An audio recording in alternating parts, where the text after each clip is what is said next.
Nas X. I don't know if y'all heard his new song. It's called Light Again, and it was produced by one half of Daft Punk. So shout out to him, because I said, you know what? When I heard the song, I was like, what is this song giving? I saw like the little clip or whatever where he was teasing the song during the week, and then he dropped the video today.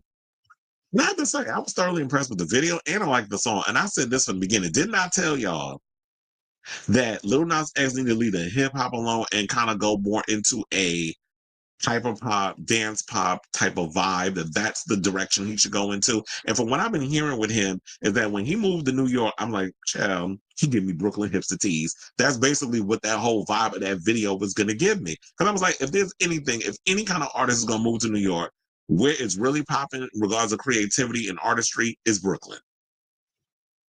So, and I feel like that's what happened, because that video was giving me Brooklyn.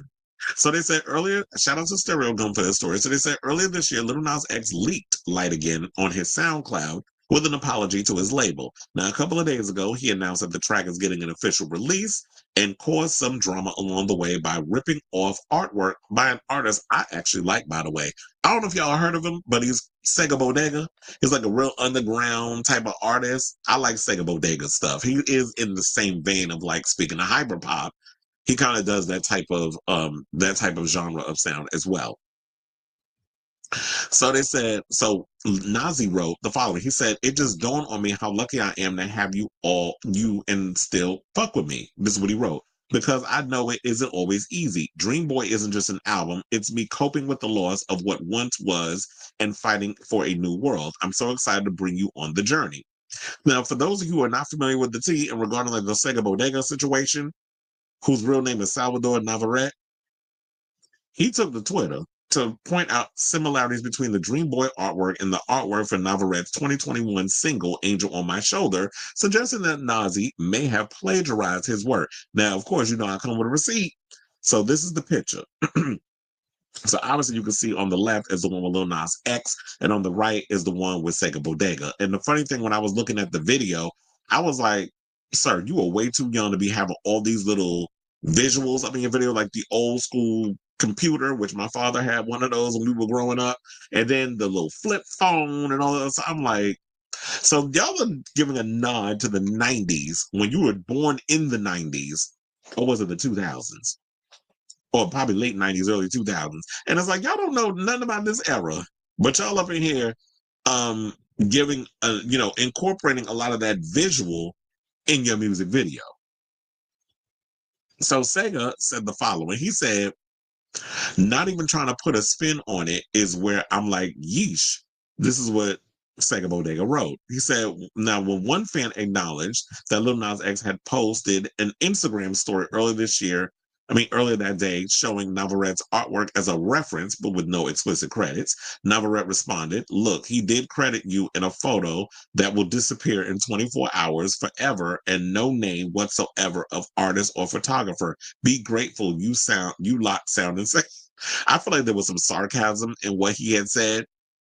And I kind of agree with that. And this is what I told y'all. This is the same thing that pisses me off with a lot of y'all who do apologies, but you do your apology in your damn story. So you do it so it lasts for 24 damn hours. And then once the 24-hour period is over, it's never to be seen again. So if a tree falls in the forest and no one is here to hear it, doesn't make a sound. That's what it gives me when y'all do these whole Instagram stories with referencing things. And if you are going to reference my artwork and you're going to take inspiration from it, at least tag me in my ish. Shout out to my friend David Laugh, because he always be saying that. I don't know if he's still in the room, but he always be saying that. It's like, yeah, y'all don't run me, you don't tag me or run me my credit in regards to the stuff. If I'm doing work for you, or if I've inspired you in some sort of way, at least it does not hurt to credit the person who inspired you. We're all inspired by something.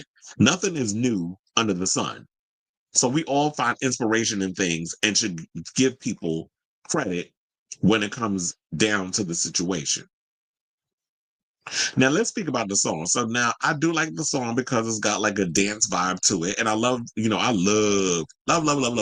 Daft Punk. So while everybody wants to sit up in here and talk about the debut album Homework, my favorite Daft Punk album is Discovery. I love the sophomore album. And I like all the other stuff that they've done. when they went into like more of a electro rock type of sound. That was the third album.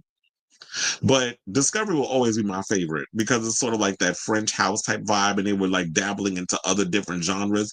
Homework is a little too artsy for me, and I have to be in the mood to listen. It's like listening to Radiohead. It's like I got to be in the mood to listen to Homework. But and there's parts of Homework that I actually love. Like I love Love Is in the Air. I love all the other songs. You know, I love some Around the World. I love a lot of the songs and stuff that's on that record. But for the most part, Discovery is my favorite Daft Punk record. I don't even like the last one they did with what was it? What was the last one called? Um, with Pharrell. I didn't particularly care for that album, but it's grown on me over the year. When I first heard this rap, I'm like, what is this? I didn't really care for it. Maybe it was because I wasn't ready for it.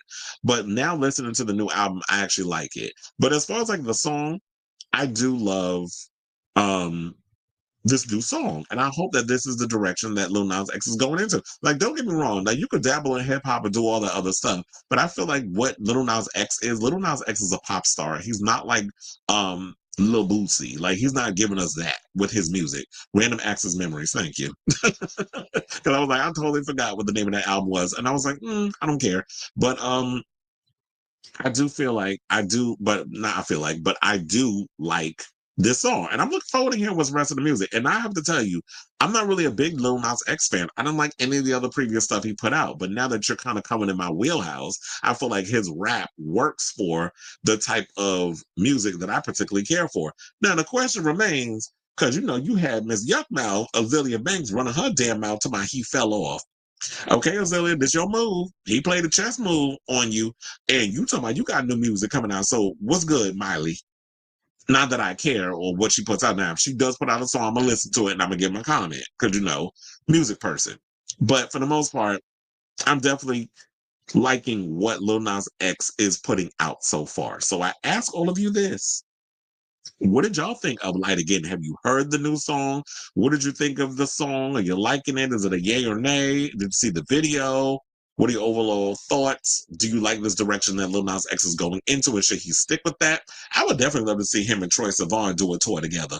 Or Quiet as it's kept, I would love to see Lil Nas X not only reach out to a lot of these rappers like Miss Mamas was saying that he should have. Like I would love to see a collaboration with him and Cakes the Killer. Cakes the Killer is like one of my all-time favorite queer rappers. There's so many others, but he is one of my top favorite. Like anytime Cakes the Killer drop a song, Chris is gonna listen to it. So I would love to see him bring out artists as his opening act and have them out on a tour with them.